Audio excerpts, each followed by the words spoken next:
तो देख लीजिए हमारे पास कोलिजन में है ना दो बॉडी, अब यहाँ कोलिजन हो रहा है ये आपको फिगर से है ना समझना चाहिए कि हमारा u1 अगर u2 से ग्रेटर है ना तो ऑब्वियसली u1 अगर के u2 से टकराएगा, मतलब सॉरी m1 का स्पीड अगर u1 जो था अगर ये u2 से बड़ा है तो फर्स्ट मास जो है वो सेकंड मास से टकराएगा, और टकराने के बाद उनके जो रेस्पेक्टिव वेलोसिटीज है उसमें कुछ ना कुछ चेंज तो आएगा ही आएगा है ना। And let's say after collision the respective velocities of m1 and m2 are v1 and v2, ठीक है। तो अब हम यहाँ पे क्या कर सकते हैं, ये बोल सकते हैं कि भाई मोमेंटम कंजर्व रहेगा, ठीक है मोमेंटम कंजर्व रहेगा। तो चलिए कंजर्वेशन ऑफ मोमेंटम का जरा इक्वेशन लिख लेते हैं। तो फ्रॉम कंजर्वेशन ऑफ मोमेंटम, अब मोमेंटम क्यों कंजर्व कर रहे हैं ये भी बता देता हूँ। सिंस एफ एक्सटर्नल जो था ये जीरो था है ना, हम देखिए मोमेंटम इसीलिए कंजर्व कर रहे हैं कि हमारा एक्सटर्नल फोर्स क्या था, जीरो था। तो चूंकि एक्सटर्नल फोर्स जीरो था तो इसीलिए हमारा पहला रिलेशन हो जाएगा P initial is equal to P final. P initial क्या था, तो पी इनिशियल था m1 u1 फिर m2 this must be equal to P final, और पी फाइनल क्या है m1 v1 और प्लस हमारा m2 v2, ये हो गया। लेकिन देखो कोलिजन जब होता है टकराते जब है तो साउंड निकलता है ना, लाइट निकलता है, यानी कि एक तरह से एनर्जी का लॉस होता है ना। तो एनर्जी का अगर लॉस होता है ना, तो उन सब चीजों को हम कैसे दर्शाएंगे, ठीक है। तो रियल वर्ल्ड में तो देखो जब भी कोलिजन होगा कुछ ना कुछ एनर्जी का लॉस होगा, लेकिन उस इक्वेशन को हम डायरेक्ट कंक्लूड नहीं करते, हम उसके लिए हम एक दूसरा कंसेप्ट लेते हैं। क्यों ना पहले हम ये मान लेते हैं कि एनर्जी का कोई लॉस ही नहीं हुआ, इसको हम बोलते हैं आइडियल केस है ना। देखिए प्रैक्टिकल केस और एक आइडियल केस, आइडियल केस मतलब जो कि सिर्फ थ्योरेटिकली ही पॉसिबल है, मतलब इस जो अभी हम पेपर में लिख रहे हैं बस वहां तक ही पॉसिबल है, प्रैक्टिकली में वो पॉसिबल नहीं है। जो भी प्रैक्टिकल पॉसिबल नहीं होता है उसी को हम आइडियल बोलते हैं। जैसे आप लोग केमिस्ट्री में पढ़ते हो ideal gas equation, ideal gas equation क्या बोलते हैं, PV is equal to NRT है ना। अब ये PV is equal to NRT जो इक्वेशन है ये आइडियल गैस के लिए जब आप लेते हो तब उसमें क्या जो मॉलिक्यूल्स के बीच में जो इंटरेक्शन रहता है उनको आप थोड़ी कंसिडर करते हो, आप तो सीधा प्रेशर और वॉल्यूम को लेके कंसिडर करते हो। लेकिन जब आप जब रियल गैस कंसिडर करते हो, रियल गैस मतलब एवरीडे वर्ल्ड का गैस, तो इक्वेशन चेंज हो जाता है आपका है ना। प्रेशर के साथ एक फैक्टर आ जाता है, वॉल्यूम के साथ भी एक फैक्टर आ जाता है, और that is equal to energy ऐसा लिखते हो। तो देखो ये चीजें समझना है ना, आइडियल और एवरीडे लाइफ में क्या होता है। तो जब भी हम आइडियल बात करते हैं तो कुछ चीजों को हम एज्यूम करते हैं है ना। तो ठीक उसी तरह से यहाँ पर भी मैं एक आइडियल केस एज्यूम कर रहा हूँ, और वो एजम्पशन ये है कि क्यों ना मान लेते हैं पहले एनर्जी कंजर्व था, ठीक है। मान लेते टकराया लेकिन कोई लाइट साउंड है ना या हीट ये सब कुछ डेवलप नहीं हुआ है ना, टोटल एनर्जी कंजर्व है सोच लो। और अगर टोटल एनर्जी कंजर्व है उसी को हम बोलते हैं इलास्टिक कोलिजन, ठीक है, इलास्टिक कोलिजन इसी को कहा जाता है। तो फिलहाल अभी वो टर्म यूज नहीं कर रहा हूँ, सिंपली मैं अगर बोल रहा हूँ if energy is conserve, if also energy is conserved, इसलिए मैंने if कह दिया है ना। if also energy is conserved, अगर एनर्जी कंजर्व है तो आप खुद बताओ है ना। देखो इस बॉडी का इनिशियल एनर्जी कितना था है ना, इस बॉडी का इनिशियल एनर्जी कितना था, तो इस बॉडी का इनिशियल एनर्जी था हाफ m1 u1 स्क्वायर, क्योंकि यहाँ पर कहीं पर कोई तुम्हारा कहीं पर यहाँ पर जो ग्रेविटेशनल पोटेंशियल एनर्जी रहता है या mgh वाला जो एनर्जी है वो सब नहीं है, यहाँ पर सिंपली कौन सा एनर्जी है, काइनेटिक एनर्जी है बस। एक बॉडी जा रहा था u स्पीड से u1 स्पीड से, दूसरा बॉडी u2 स्पीड से, ओनली इनके पास क्या है काइनेटिक एनर्जी, और बाकी एनर्जी यहाँ पे हम कंसिडर कर भी नहीं है, ठीक है। तो यहाँ पर इनिशियली बस ये एज्यूम कीजिए कि इनके पास सिर्फ और सिर्फ kinetic energy, gravitational potential energy वगैरह कुछ नहीं है। तो देखो ऐसे सिनेरियो में अगर आप ये बोलते हो if also energy is conserved है ना, तो फ्रॉम कंजर्वेशन ऑफ मोमेंटम है ना, sorry from conservation of energy है ना। तो कंजर्वेशन ऑफ एनर्जी जो हमने लास्ट चैप्टर में पढ़ा था, तो कंजर्वेशन ऑफ एनर्जी से हम क्या कह सकते हैं, कंजर्वेशन ऑफ एनर्जी से हम ये कह सकते हैं कि इनिशियल काइनेटिक एनर्जी जो था m u1 square plus half m m1 u1 square half m2 है ना u2 स्क्वायर। देखो ये इनिशियल काइनेटिक एनर्जी हो गया और ये बॉडी का है ना दूसरे बॉडी का इनिशियल काइनेटिक एनर्जी हो गया है ना। तो ये दोनों मिला करके क्या हो गया, टोटल इनिशियल काइनेटिक एनर्जी हो गया। ये किसके बराबर होना चाहिए, ये दोनों जो बॉडीज के फाइनल वेलोसिटीज थे उसके कारण जो भी इनके रेस्पेक्टिव काइनेटिक एनर्जीज होंगे। तो हाफ m1 v1 का square plus half of m2 है ना v2 का स्क्वायर, ठीक है। ये देख लीजिए initial kinetic energy half m1 u1 square plus half m2 u2 square, दोनों बॉडी का मिलाकर के टोटल एनर्जी जो था इनिशियल। ठीक उसी तरह से दोनों बॉडी का final velocities v1 and v2 है, तो उन दोनों का रेस्पेक्टिव काइनेटिक एनर्जीज हो गया हाफ m1 v1 का स्क्वायर और हाफ m2 v2 का स्क्वायर। ये हो गया फाइनल काइनेटिक एनर्जीज दोनों बॉडीज का मिला करके है ना। बट हम जब कंसिडर ये कर रहे हैं कि एनर्जी इज ऑल्सो कंजर्व, है ना, तो उस कंडीशन में हम तो यही बोलेंगे ना कि एनर्जी का कोई लॉस अगर नहीं है तो इनिशियल काइनेटिक एनर्जी जो था वो फाइनल काइनेटिक एनर्जी के बराबर होना चाहिए। तो इसलिए मैंने ये इक्वेशन को इस तरह से लिखा कि ये इनिशियल काइनेटिक एनर्जी और ये फाइनल काइनेटिक एनर्जी जो है ये बराबर थे, है ना। और ये सारे एक्सपेरिमेंट इमेजिन करो कि आप स्पेस में कर रहे हो, स्पेस में, है ना, आकाश मतलब अंतरिक्ष में कर रहे हो, यहाँ पे कोई ग्रेविटी वगैरह कुछ नहीं है, तो स्पेस में, है ना, तो कोई एक्सटर्नल फोर्स वगैरह नहीं है ना। पहली बात, जो भी फोर्सेस है वो इनके इंटरनल थे। तो ऐसे सिचुएशन के लिए हम एनालाइज कर रहे थे। तो उस कंडीशन में हमने मोमेंटम तो कंजर्व पाया ही, है ना, और हमने अपनी तरफ से ये भी अज्यूम कर लिया था कि क्यों ना मान लें कि एनर्जी भी कंजर्व था, कोई एनर्जी का लॉस नहीं हुआ, तो एनर्जी भी कंजर्व था, ये ठीक है। तो देखिए मोस्टली हम ये 2 इक्वेशन है ना, इन दोनों इक्वेशन से कई टाइप के प्रॉब्लम, है ना, बेसिक प्रॉब्लम जिसमें आपका अगर एक्सटर्नल फोर्स 0 होता है और एनर्जी कंजर्व रहता है तो हम इन्हीं दोनों इक्वेशन से हम सॉल्व आउट कर सकते हैं। लेकिन देखो थोड़ा-सा इक्वेशन दोनों देखो बड़ा-बड़ा बन रहा है। फर्स्ट इक्वेशन भी थोड़ा लंबा है, सेकंड इक्वेशन भी थोड़ा-सा देखोगे तो लंबा ही है। अब मान लो हम अगर यहाँ पे ये कहते हैं कि हमको इन दोनों बॉडीज का final velocities v1 and v2 निकाल के दो, है ना? कोलिजन के बाद final velocities v1 and v2 निकाल के दो। हम आसानी से निकाल ही सकते हैं। पहला इक्वेशन में हमारा v1 एंड v2 अननोन था। दूसरे इक्वेशन में भी हमारा v1 एंड v2 अननोन था। एक मोमेंटम का इक्वेशन और एक हमारा एनर्जी का इक्वेशन। तो दोनों इक्वेशन में अगर देखोगे मैथमेटिकली 2 इक्वेशन हो गया। तो दोनों इक्वेशन में हमारा 2 अननोन है ना? और 2 इक्वेशन है। तो अल्टीमेटली हम इसको सॉल्व कर सकते हैं। जैसे आपका लीनियर इक्वेशन के जो क्वेश्चंस होते थे। अगर आपका लिख देता हूँ 10x plus Y is equal to 3, 10x plus Y is equal to 3 और मैं बोलता हूँ कि x और y दोनों की वैल्यू निकालो, तो आप क्या करोगे? आप तो निकाल ही नहीं पाओगे जब तक आपको कोई और दूसरा ना इक्वेशन दे दिया जाए। दूसरा इक्वेशन दे दिया, चलो 2x plus 5y is equal to 3, है ना? तब आपके पास 2 इक्वेशन होंगे, तब वही आप y और x की वैल्यू निकाल सकते हो। तो ठीक उसी प्रकार से आपके पास जब भी 2 अननोन रहते हैं, है ना? तो कम से कम 2 मैथमेटिकल इक्वेशन तो होना ही चाहिए। तो एक इक्वेशन हमने कहाँ से निकाल दिया? मोमेंटम कंजर्वेशन से और एक इक्वेशन हमने कहाँ से निकाल दिया? एनर्जी कंजर्वेशन से।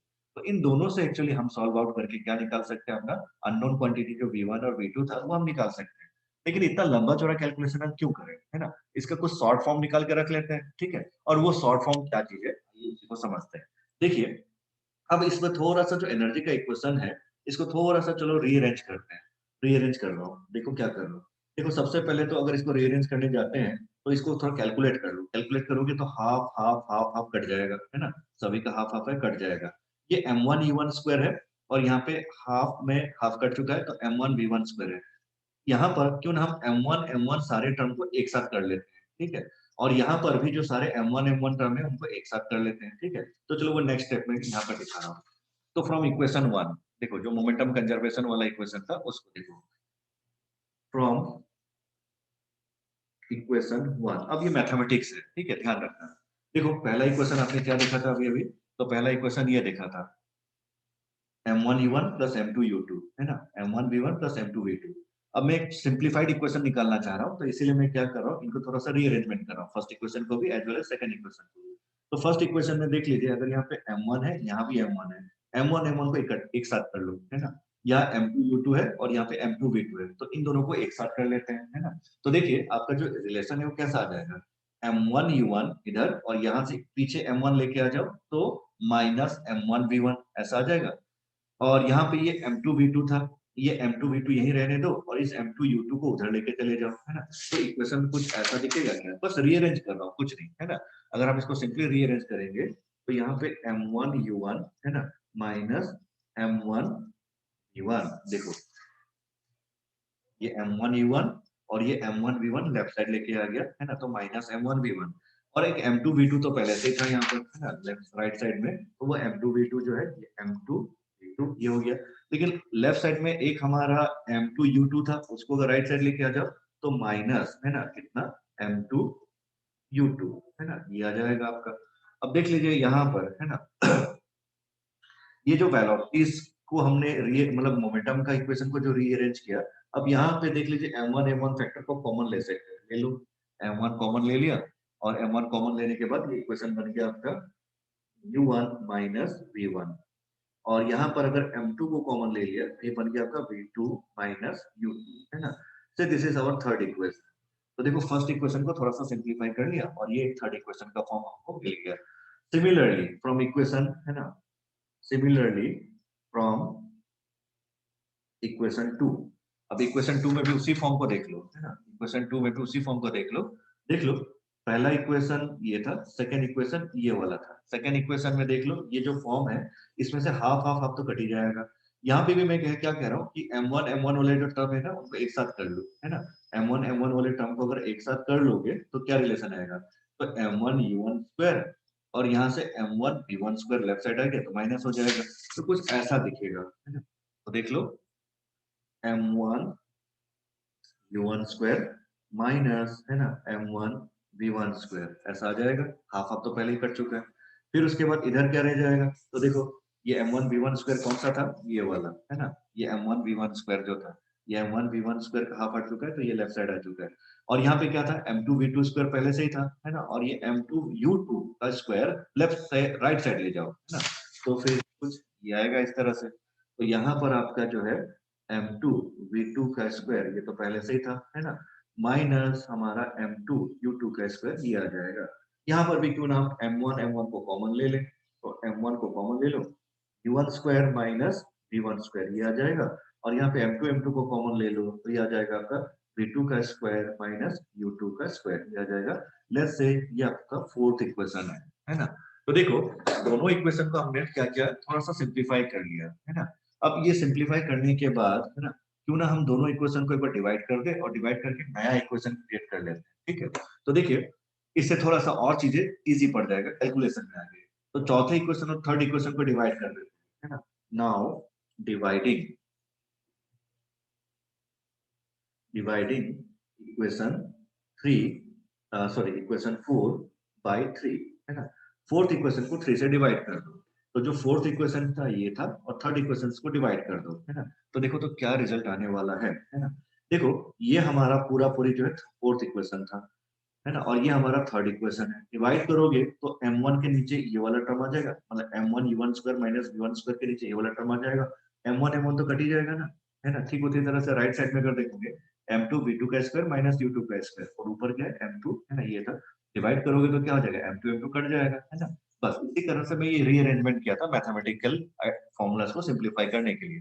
तो देखिए अगर आप डिवाइड कर दोगे तो आपके पास m1 कट जाएगा, m2 कट जाएगा, बचेगा क्या, बचेगा बस ये चीज u1 का स्क्वायर माइनस v1 का स्क्वायर, है ना। u1 का स्क्वायर और v1 का स्क्वायर, देखो ये मेरा v है, थोड़ा सा ध्यान रखना, v1 का स्क्वायर वो divided by u1 minus v1 whole divided by u1 minus v1 ये बचेगा। इजुकल टू इधर क्या था, इधर था आपका v2, है ना, v2 का स्क्वायर माइनस u2 का स्क्वायर ये था हमारा। और ऊपर क्या था, ऊपर जो था वो v2, है ना, माइनस ये था हमारा। अब देखो डिवाइड करने पर m1 कट गया था और m2 कट गया था, तो ये रिलेशन हमारा रह गया था। लेकिन फिर से देख लो, इसको भी तुम सॉल्व कर सकते हैं। और इसको अगर सॉल्व करोगे देखो ये कौन सा इक्वेशन है मैथ्स का, क्या ये मेरा ए स्क्वायर माइनस बी स्क्वायर वाला फॉर्मूला है ना। ए स्क्वायर माइनस बी स्क्वायर वाला फॉर्मूला है, यस सर। ए स्क्वायर माइनस बी स्क्वायर। ए स्क्वायर माइनस बी स्क्वायर क्या होता है, ए प्लस बी और ए माइनस बी, ये होता है हमारा फॉर्मूला। ए स्क्वायर माइनस बी स्क्वायर का फॉर्मूला ए प्लस बी और ए माइनस बी, ये फॉर्मूला होता है। तो देखो ये जो u1 माइनस v1 है, इसको अगर ओपन करोगे तो एक टर्म क्या आ जाएगा, u1 माइनस v1 आ जाएगा। और एक टर्म क्या रह जाएगा, u1 प्लस v1, है ना। तो u1 माइनस v1 जो नीचे है और एक ऊपर जो u1 माइनस v1 आएगा वो तो कट ही जाएगा ना। तो बचेगा कितना आपका, बचेगा यहाँ पर सिर्फ आपका u1 प्लस v1 ये बचेगा। ठीक उसी तरह से यहाँ पर भी अगर देखोगे, है ना, नीचे v2 माइनस u2 था, इसको भी अपोइंट करोगे तो एक v2 माइनस u2 आएगा और एक v2 प्लस u2 आएगा, है ना। और v2 माइनस u2 वाला टर्म ऊपर नीचे से कट जाएगा। क्या बचेगा यहाँ पर, यहाँ पे बचेगा v2, है ना, प्लस u2, है ना, ये बचेगा आपका। बोलिए ये आइडिया क्लियर है सबको, कैसे कटा ये चीजें, है ना। तो देखिए काट पीटने के बाद ये जो रिलेशन फाइनली आपको मिला, क्यों ना इसको हम रीअरेंज करके फिर से इनिशियली जो वैल्यूज थे, इनिशियल वैल्यू जो थे उनको एक साथ कर लेते हैं। तो इनिशियल वैल्यू को अगर आप एक साथ कर लो तो फाइनली देखो ये u1 था, ये u2 था, इसको इधर लेके आ जाओ। तो this will be u1 minus, है ना। और ये v2 पहले से यहाँ पे था, v2 यहाँ पे था, और ये v1 को उधर भेज दो तो ये हो गया माइनस v1, है ना। ये रिलेशन, अब ध्यान से देखो तो ये क्या चीज मिला हमको, है ना, एक पर्टिकुलर नाम दिए थे इसमें, है ना। तो चलो क्या चीज है इसको समझने के लिए फिगर पे देखो, फिगर पे आ जाओ। देखो पहला बॉल कितना स्पीड से जा रहा था, u1 स्पीड से, है ना। दूसरा बॉल कितना स्पीड से जा रहा था, u2 स्पीड से, है ना। और पहला बॉल अगर u1 स्पीड से जा रहा था और वो स्पीड अगर बड़ा है और दूसरे पोल का u2 स्पीड अगर कम है ना, तो याद कीजिए रिलेटिव वेलोसिटी है ना, रिलेटिव वेलोसिटी या रिलेटिव मोशन जब हम पढ़े थे, तो रिलेटिव वेलोसिटी के लिए मैंने आप लोग को एक सिंपल सा कंसेप्ट समझाया था कि जब दो बॉडीज सेम डायरेक्शन में जाते हैं तो उनका रिलेटिव वेलोसिटी क्या हो जाता था, ऐड हो जाता था कि माइनस हो जाता था। तो माइनस हो जाता था। जैसे एक बॉडी 10 मीटर पर सेकंड से जा रहा है और उसके पीछे दूसरा बॉडी 12 मीटर पर सेकंड से जा रहा है ना, तो फर्स्ट बॉडी से हम दूसरे बॉडी को देखेंगे तो क्या आपको उसका स्पीड 12 मीटर पर सेकंड दिखेगा? नहीं दिखेगा। कितना दिखेगा? सिर्फ 2 मीटर पर सेकंड ही दिखेगा, है ना। ये सब कंसेप्ट जो मैंने आप लोग को रिलेटिव वेलोसिटी में दिखाया था। देखिए इसका एक स्क्रीन स्क्रीन शेयरिंग करके मैं फिर से आपको दिखा रहा हूँ। ये हम लोगों ने बहुत पहले किया था, या किसी लोगों का ये छूटा हुआ भी है तो कोई दिक्कत नहीं, ये चीजें हम बाद में तो करेंगे फिर से। ऑफलाइन में ये चीजें अभी हम यहाँ पे जो लोग आएंगे ऑफलाइन क्लासेस में वो लोग को ये करने का मौका मिलेगा, है ना। देखिए मैं स्क्रीन शेयर करके दिखा रहा हूँ, ये हम लोगों ने बहुत पहले सीखा था। ये टॉपिक देख लीजिए, ये कब का है, करीब करीब ये अक्टूबर का है। देखिए ये आइडिया, अगर ए हमारा 10 मीटर पर सेकंड से जा रहा था, है ना, तो कितना गया वो 10 मीटर गया था 1 सेकंड में, है ना, 10 मीटर गया था 1 सेकंड में। लेकिन बी अगर मान लो 8 मीटर पर सेकंड से गया था, है ना, अगर 8 मीटर पर सेकंड से गया था तो वो कितना जाएगा, 8 मीटर जाएगा 1 सेकंड में, है ना। लेकिन फाइनली दोनों कहाँ कहाँ पहुंचेगा, तो फाइनली देखो ए थोड़ा सा यहाँ तक पहुंचा 10 मीटर और बी सिर्फ 8 मीटर पहुंचा। लेकिन बी के आगे ए कितना रहेगा, है ना, बी के आगे तो ए 2 ही मीटर रहेगा, है ना। बी के आगे, है ना, ए कितना रहेगा, 2 मीटर ही रहेगा। तो अब अगर बी से देखोगे ए को तो आप क्या बोलोगे, बी आपके कितना आगे है, तो आप बोलोगे भाई बी मेरे सिर्फ 2 ही मीटर आगे है। यानी कि कोई बी में बैठा ऑब्जर्वर अगर ए को देखेगा वो ये बोलेगा ना कि मेरा जो ए है वो सिर्फ मेरे से 2 मीटर ही तो आगे गया है। कितने सेकंड में? 1 सेकंड में। टाइम तो सबके लिए सेम रहता है ना। जब ए हमारा 10 मीटर गया था, यहाँ से यहाँ तक 10 मीटर जो गया था, कितने सेकंड में गया था? 1 सेकंड में गया था। उतने ही 1 सेकंड में बी कहाँ गया था? यहाँ से यहाँ तक गया था, है ना। तो बी ने ए को कितना आगे जाते हुए देखेगा फाइनली? बी तो बोलेगा ना कि भाई सिंपली आप तो 2 ही मीटर मेरे आगे खड़े हो, लेकिन टाइम तो वही रहेगा, कितना? 1 सेकंड। तो बी क्या बोलेगा, है ना, भाई ए आप मेरे से 2 मीटर आगे हो, है ना। तो ए का स्पीड बी क्या बोलेगा, 2 मीटर इन 1 सेकंड, है ना, यानी कि 2 मीटर पर सेकंड। तो यही वैल्यू देख लो, रिलेटिव वेलोसिटी निकालने के लिए मैंने कहा था बी ए माइनस वी कर दो, सीधा सीधी, और कुछ मत करो, है ना। बी ए माइनस वी कर दो।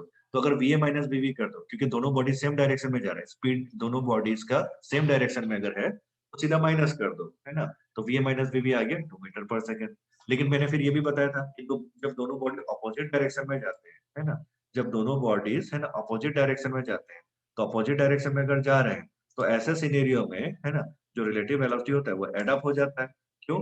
क्योंकि ए गया था इधर राइट साइड में 10 मीटर पर सेकंड से, तो 10 मीटर गया। लेकिन बी पीछे को आया, पीछे कितना जाएगा 8 मीटर पर सेकंड से, तो 8 मीटर जाएगा। तो अब ओवरऑल ए और बी के बीच में सेपरेशन कितना बढ़ चुका है, तो सेपरेशन हो गया 18 मीटर। लेकिन ये जो सेपरेशन 18 मीटर जो चेंज आया वो कितने सेकंड में हुआ है? ये भी तो 1 सेकंड में हुआ है। तो बी ए को अपने सामने कितना कितने आगे पाएगा? 18 मीटर आगे पाएगा। तो बी बोलेगा कि भाई आप तो भैया 18 मीटर पर सेकंड से जा रहे हो। तो इसी को सिंपली हम लोगों ने इस तरह से एनालाइज किया था रिलेटिव वेलोसिटी में, कि जब दो बॉडी सेम डायरेक्शन में जाते हैं तो उनकी वेलोसिटी, रिलेटिव वेलोसिटी निकालने के लिए क्या कर दो, माइनस कर दो। अब और जब दो बॉडीज अपोजिट डायरेक्शन में जाते हैं तो उनके रिलेटिव वेलोसिटी निकालने के लिए क्या कर दो, सीधा ऐड कर दो, है ना, ये चीज। तो देखिए वही कंसेप्ट हम यहाँ पर यूज कर रहे हैं। यहाँ पर अगर मैं ये कहता हूँ कि यहाँ फिगर में जो हमने बना रखा है कि हमारा बॉडी फर्स्ट और बॉडी सेकंड, है ना, अगर u1 u2 की स्पीड से जा रहा था तो इनका रिलेटिव स्पीड क्या होना चाहिए, तो इनका रिलेटिव स्पीड हो जाएगा u1 माइनस u2, है ना। ठीक उसी तरह से यहाँ पर रिलेटिव स्पीड क्या हो जाएगा, यहाँ पर भी v1 माइनस v2 हो जाएगा। लेकिन अब बड़ा स्पीड किसका है, टकराने के बाद कौन ज्यादा स्पीड से जा रहा है ना, ये आकर किसको टक्कर मारेगा तो क्या ये आहिस्ता से जाएगा, इसका तेजी इसका स्पीड और बढ़ जाएगा, इसका स्पीड तो और बढ़ जाएगा और इसका स्पीड घट जाएगा।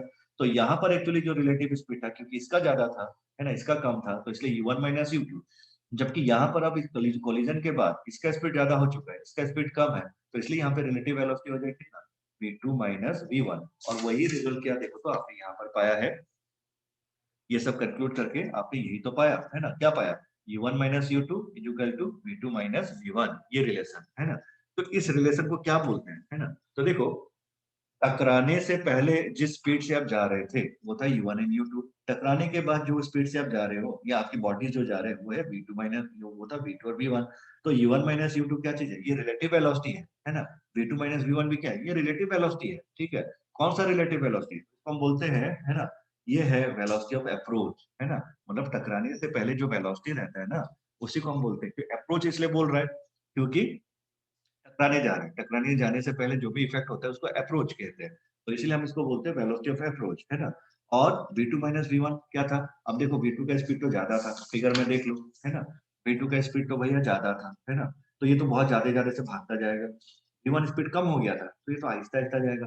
तो शुरुआत में क्या था? तो शुरुआत में देख लो फिगर, है ना, दोनों करीब आ रहे थे। रिलेटिवली अगर देखोगे तो शुरुआत में दोनों करीब आ रहे थे, है ना। शुरुआत में दोनों करीब आ रहे थे, लेकिन टकराने के बाद दोनों क्या होगा? दोनों दूर दूर जाता रहेगा, है ना। तो हैंस इसी कारण से हम यहाँ पे इनको बोलते हैं वेलोसिटी ऑफ अप्रोच, और इसको बोला जाता है वेलोसिटी ऑफ सेपरेशन, है ना। इसको बोला जाता है आपका velocity of approach, velocity of approach, या टकराने से पहले जब दोनों करीब आ रहे थे उसका वेग, है ना। तो इसलिए वेलोसिटी ऑफ अप्रोच। और टकराने के बाद जब दूर दूर जा रहे हैं तो इसलिए सेपरेशन का वेलोसिटी, है ना। तो इसलिए इसको कहा जाता है वेलोसिटी ऑफ सेपरेशन, है ना, ये चीज। तो देखो ये कंसेप्ट था हमारा, है ना।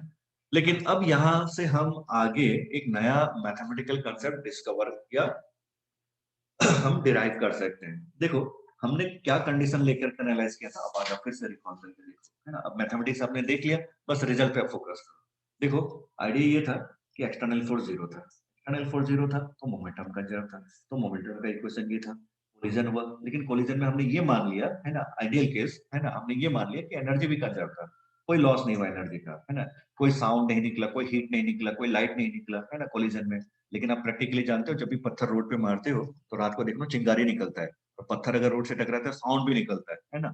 तो साउंड में भी एक एनर्जी रहता है, और चिंगारी जो है उसमें तो एनर्जी रहेगा ही रहेगा। और साथ ही साथ आप पत्थर को छू के जाकर देखो, है ना, जाकर के छुओ उसको, है ना, तो पत्थर गर्म भी हो जाता है, तो हीट भी निकला था, है ना। तो प्रैक्टिकली तो ये सब चीजें होता है, लेकिन हम इसको आइडियल मान के चल रहे कि एनर्जी का कोई लॉस नहीं हुआ था। तो इसी कारण से हम ये बोल सकते हैं कि इनिशियल काइनेटिक एनर्जी जो था, है ना, half m1 u1 square plus half m2 square मिल करके टोटल इनिशियल काइनेटिक एनर्जी जो था वो फाइनल काइनेटिक एनर्जी के बराबर है ना, ये चीज। तो हम यहाँ पे फिलहाल क्या मान रहे हैं? मोमेंटम कंजर्व है, momentum is conserve as well as energy is also conserve. और इस सिनेरियो में आपने क्या फाइनल इक्वेशन पाया, है ना? तो फाइनल इक्वेशन ये सब सॉल्व आउट करके एक बहुत ही बेसिक सा रिलेशन पाया, और वो था u1 minus u2 is equal to v2 minus v1, ये रिलेशन, है ना। और इसी को हम कहते हैं velocity of approach velocity of separation, है ना। बट ये जो आइडिया है, ये रिलेशन इक्वल हुआ, है ना। तो क्यों हुआ, है ना? क्योंकि एनर्जी हमारा कंजर्व था, है ना। एनर्जी का कोई लॉस नहीं हुआ था, इसी कारण से ये इफेक्ट आ रहा है। लेकिन अब प्रैक्टिकली जरा सोच के देख लो, अगर एनर्जी का अगर लॉस होगा तो ऐसा कोई इफेक्ट मिलेगा क्या, है ना? बिल्कुल नहीं मिलेगा। आप खुद सोच के देख लो, अगर यहाँ पर काइनेटिक एनर्जी का जो इक्वेशन लिखा है ना, आप खुद सोच के देख लो, मान लो एनर्जी का कुछ लॉस हो चुका है। इनिशियल काइनेटिक एनर्जी ये था, है ना, और फाइनल काइनेटिक एनर्जी का ये कंसेप्ट, ये रिलेशन है। तो इनिशियल काइनेटिक एनर्जी का रिलेशन, है ना, आपने देखा हाफ, है ना, ये वाला टर्म लेफ्ट साइड, और फाइनल काइनेटिक एनर्जी का भी जो रिलेशन है वो भी आपने देखा, ये राइट साइड। लेकिन अगर एनर्जी का लॉस हो गया है तो ये वैल्यू तो कम हो जाएगा ना। एनर्जी कुछ लॉस हो चुका है, तो मान लो यहाँ पे इनिशियल वैल्यू 100 जूल था, है ना। हीट लाइट साउंड के फॉर्म में जो एनर्जी निकल गया वो 20 जूल निकल गया, तो बचेगा कितना? 80 जूल। यानी कि फाइनल काइनेटिक एनर्जी जो है वो तो 80 जूल ही हो जाएगा, ये दोनों मिला करके, है ना। तो क्या ये दोनों इक्वल होगा? क्या नहीं होगा, है ना। तब ऐसे कंडीशन में हम क्या लेंगे? एक रेशियो का कंसेप्ट लेते हैं, एक रेशियो, है ना। और वो रेशियो को हम क्या बोलते हैं, आइए इसको समझते हैं। देखिए ये जो रिलेशन आपने फाइनली पाया ना, ये एनर्जी का ही रिलेशन है, क्योंकि आपने एनर्जी के इक्वेशन को ही देखो क्या क्या था।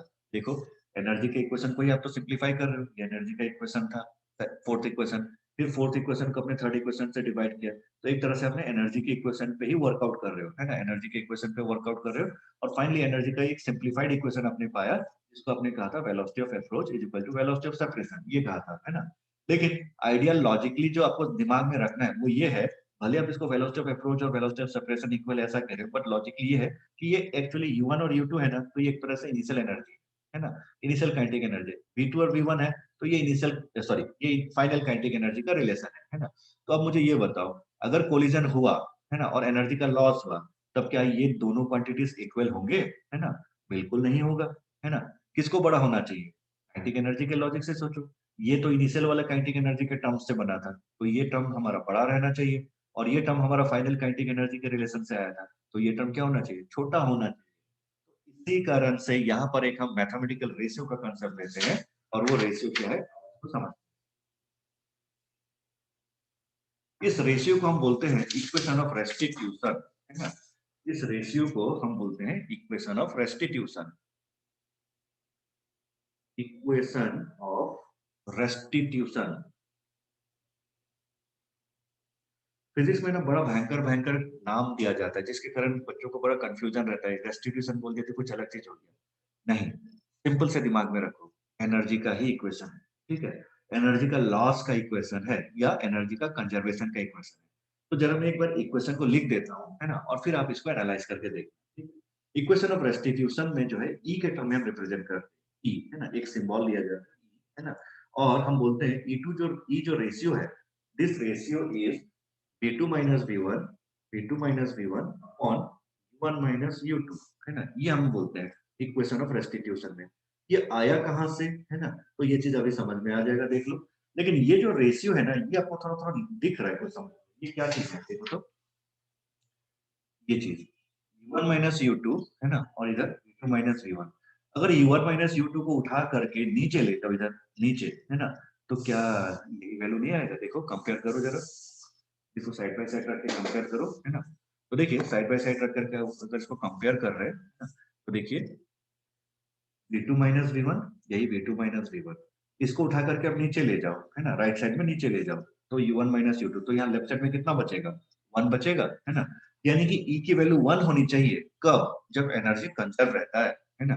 बस वही कंसेप्ट है। तो इसीलिए देख लो, हम क्या बोलते हैं ना, ये रिलेशन हमने लिख तो दिया एक रेशियो की टर्म पे, बट इसमें हम ये बोलते हैं कि e की वैल्यू अगर आप 1 लेते हो, है ना? e की वैल्यू अगर आप 1 लेते हो,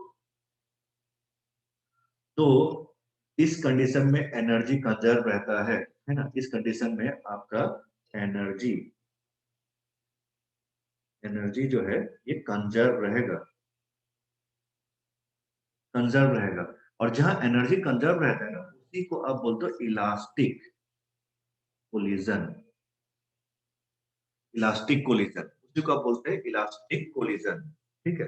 अब जरा चेक करके देख लो, ये रिलेशन में ई की वैल्यू 1 बिठा दो, ई की वैल्यू को 1 ले लो, तो इक्वेशन क्या हो गया?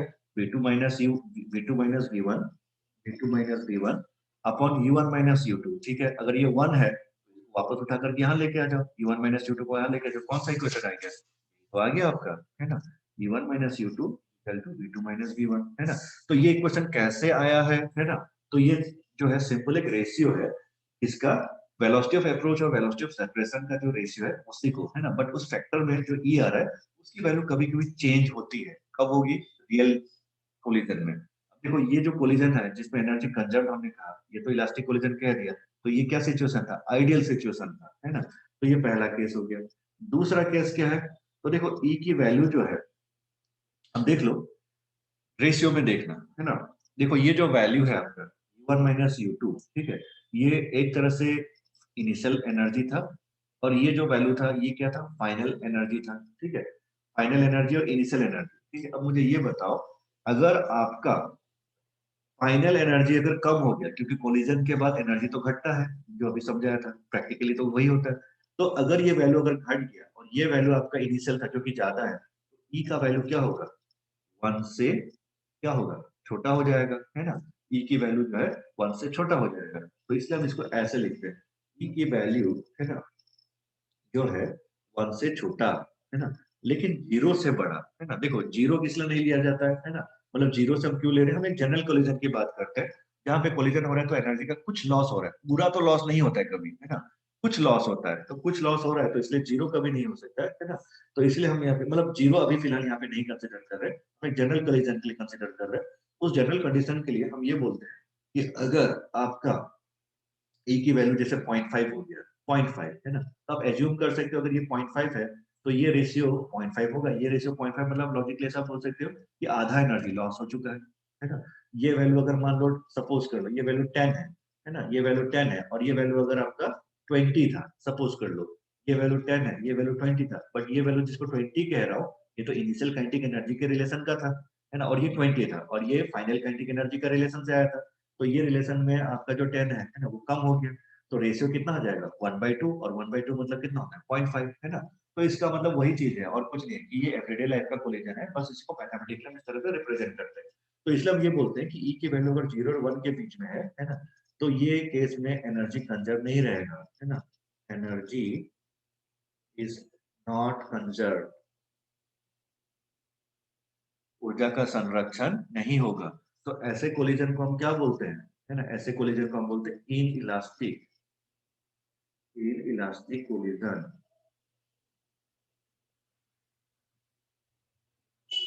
इन इलास्टिक कोलिजन इसको हम बोलते हैं इन इलास्टिक कोलिजन, है ना।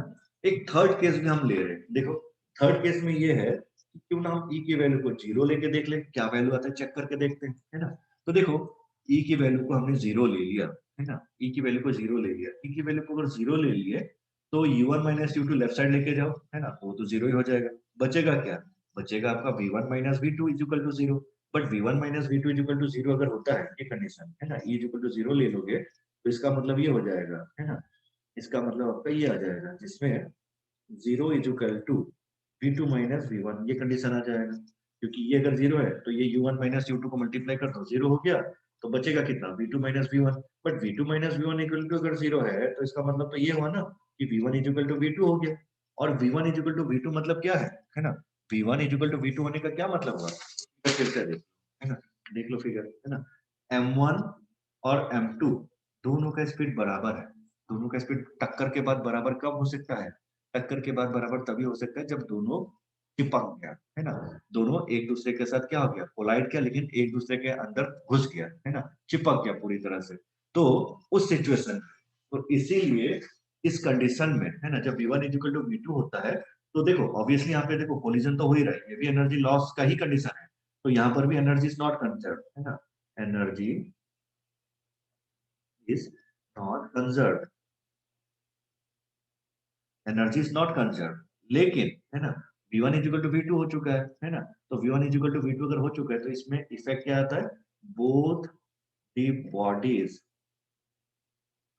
विल मूव टुगेदर, दोनों बॉडी जो है चिपक जाएगा और एक साथ जाएगा, दोनों बॉडी जो है चिपक जाएगा और एक साथ जाएगा, both the bodies will move together. और ऐसे कोलिजन को क्या बोलते हैं, तो ऐसे कोलिजन को बोलते हैं परफेक्टली,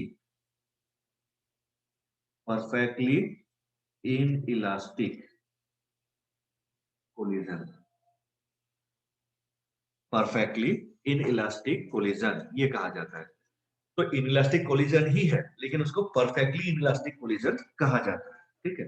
तो देखिए ये रिलेशन कहां से आया, अब मुझे ये चीज आपको अलग से बताने की आया हूँ जरूरत नहीं पड़ेगी, क्योंकि ये रेशियो था किसका, वेलोसिटी ऑफ अप्रोच और वेलोसिटी ऑफ सेपरेशन का रेशियो था, है ना, वेलोसिटी ऑफ अप्रोच और वेलोसिटी ऑफ सेपरेशन का ये रेशियो था। लेकिन इसमें ये चीज जो जानना है आपको वो ये है कि जब हम इक्वेशन ड्रॉ करते हैं ना, या इक्वेशन जब डिराइव करते हैं तो हमेशा आइडियल कंडीशन को लेकर ही करते हैं। तो इसलिए हमने भी यहाँ पे क्या लिया, एनर्जी कंजर्व है ये मान के लिए, है ना, तो एनर्जी कंजर्व मान के लिया तो v1 equal v1 minus u2 equal v2 minus v1 ये फॉर्म आ रहा था हमारा। लेकिन इसी फॉर्म को हमने फिर एनालाइज करके ये सोचा कि भाई ये तो फाइनल काइनेटिक एनर्जी का रिलेशन है और ये तो इनिशियल काइनेटिक एनर्जी का रिलेशन है। तो फाइनल काइनेटिक एनर्जी अगर इलास्टिक कोलिजन होता है तब तो ये दोनों बराबर है, फाइनल और इनिशियल बराबर है। लेकिन अगर हमारा एनर्जी का लॉस होता है तो उस वक्त हमारा, जिसको हम बोलते हैं इनइलास्टिक कोलिजन या परफेक्टली इनइलास्टिक कोलिजन, दोनों आया टकराया, एनर्जी का लॉस हो, बट अपना आप जा रहा है, कोई ज्यादा तेजी से जा रहा है, कोई स्लोली जा रहा है ना, वो अपने आप जा रहा है। लेकिन ये भी तो हो सकता है ना, एक बुलेट आकर के तुम्हारा किसी लकड़ी के टुकड़े से टकरा गया, बुलेट गोली, है ना, गोली आकर के लकड़ी के टुकड़े से टकरा गया तो और गोली जो लकड़ी के टुकड़े में धस गया, तो उस वक्त क्या होगा, तो फिर लकड़ी का टुकड़ा गोली तो साथ साथ जाएगा ना। उस तरह का सिचुएशन जहाँ पे दोनों बॉडी साथ साथ जाएगा, टकराने के बाद चिपक गया, ऐसा सोचो चिपक गया या एक के अंदर एक घुस ही गया, है ना, तो दोनों बॉडीज तब तो साथ साथ जाएगा। इनका उस वक्त भी एनर्जी का लॉस नहीं होगा, बिल्कुल होगा, है ना, उसका भी तो एक रेगुलर एवरीडे कोलिजन ही है, तो उसमें भी एनर्जी का लॉस होगा। तो उस कंडीशन को हम कैसे रिप्रेजेंट करेंगे, है ना। तो ये तीन सिनेरियोस था, इन तीन सिनेरियोस को हम यही वेलोसिटी ऑफ अप्रोच और वेलोसिटी ऑफ रेस्टिट्यूशन के रेशियो के फॉर्म में लेते हैं, जिसमें हम ये बोलते हैं कि अगर हमारा वेलोसिटी ऑफ सेपरेशन और वेलोसिटी ऑफ अप्रोच का रेशियो लेते हैं क्यों ना उसको हम ई बोलते हैं। और ई की वैल्यू को हम 1 कब लेंगे, जब हमारा इलास्टिक कोलिजन रहेगा। इलास्टिक कोलिजन मतलब एनर्जी कंजर्व, क्योंकि एक्चुअली आइडियल केस इक्वेशन जो अभी भी हमने डिराइव किया था, है ना। तो E1 ले लो तो वही रिलेशन आ जाएगा, V1 minus V2 equal to V2 minus V1, ये आ गया। लेकिन एवरीडे कोलिजन में, है ना, जहाँ पे नॉर्मली बॉडी टकराता है और चिपकता नहीं है ना, उस टाइप के कोलिजन में, है ना, ये इस टाइप के जनरल कोलिजन में एनर्जी का कुछ तो लॉस होगा, लेकिन दोनों बॉडीज अपना इंडिपेंडेंट जाता रहेगा। तो दोनों बॉडी इंडिपेंडेंट जा रहा है, तो इसीलिए हमारा ई की वैल्यू तब इन बिटवीन 0 और 1 रहेगा। तो ये वैल्यू मैंने अभी आपको चेक कराया था कि अगर मान लो ये 0.5 लेती हो, तो 0.5 जो कि 0 और 1 के बीच में है, तो ये वैल्यू और ये वैल्यू का रेशियो 0.5 होने का मीनिंग क्या है? तो मीनिंग ये है कि भाई आपका इसका एनर्जी का 20 जूल था और इसका एनर्जी अगर 10 जूल था, तो 10/20 कितना हो जाएगा?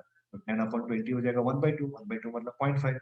और ये कंसेप्ट अगर एनालाइज करोगे तो कैसा है कि भाई फाइनल काइनेटिक एनर्जी जो था वो कम है और इनिशियल काइनेटिक एनर्जी जो है वो ज्यादा है ना। या इसी कंडीशन से एक्चुअली आप ये भी बोल सकते हो, जो इनिशियल वेलोसिटी ऑफ अप्रोच था ना वो ज्यादा था और फाइनल वेलोसिटी ऑफ सेपरेशन जो था वो कम।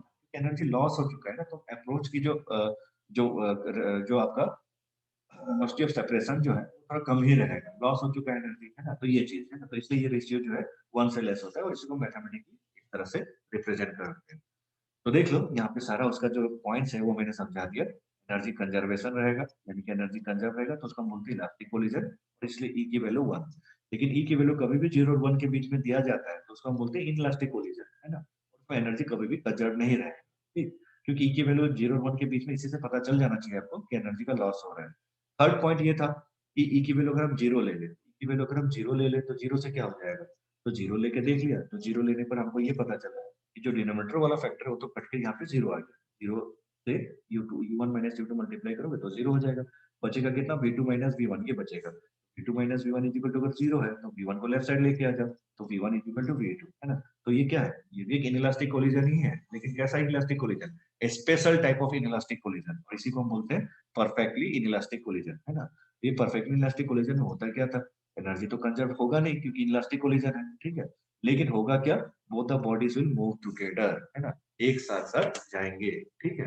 तो ये हमारा एक्चुअली जो था मेन कोलिजन के पूरे आइडियाज थे। अब देख लीजिए, आपने एक चीज देख लिया, मोमेंटम कंजर्वेशन का आइडिया देख लिया, है ना, और साथ ही साथ आपका जो है कोलिजन में, है ना, momentum as well as energy का भी आइडिया समझ लिया। अब हमारे पास कंडीशंस रहते हैं अलग अलग। इक्वल मासेस का कोलिजन में क्या होगा, अगर इलास्टिक है या इनइलास्टिक है ना। एक बड़ा मास एक छोटा मास है, उनके बीच में इलास्टिक कोलिजन होगा इनइलास्टिक कोलिजन होगा, तो कंडीशन वेलोसिटीज का कैसा कैसा आएगा। तो ये सारी चीजें अभी हम आहिस्ता आहिस्ता, है ना, अब आगे से जो है डिफरेंट टाइप के सिचुएशंस को हम लेंगे और ले करके उनको ऑब्जर्व करेंगे।